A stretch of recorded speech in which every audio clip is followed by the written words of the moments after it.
Welcome to Tenor Tech, where I solve the problems you didn't even know you had. You start by confirming your AirPods are powered and paired to your Android. Open Settings and go straight to Bluetooth. Locate the paired AirPods entry and tap the gear or info icon next to it. Once you open Device Details, you'll see an Edit or Pencil option. Tap that to change the name. You do this now because Android stores Bluetooth names locally. Editing here updates what your phone shows and lets you identify the earbuds quickly in lists and apps.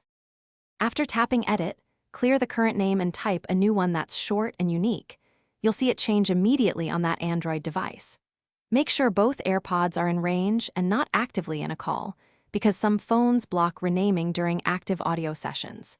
If your Android lacks an edit option, use a Bluetooth utility app or temporarily unpair and repair the AirPods. This forces the phone to accept a locally set name. These steps ensure consistent identification across apps. Once you save the new name, close Settings and verify the change in the Bluetooth list and any media apps. Make sure future devices use Bluetooth scanning to find the renamed AirPods. Other phones may still show the old name until they repair. If the name reverts, restart your Android and the AirPods, then repair them. As a troubleshooting tip, if renaming repeatedly fails, clear the Bluetooth cache in Settings. This removes stale records and often quickly resolves. Thanks for watching. Subscribe to keep your life in tune.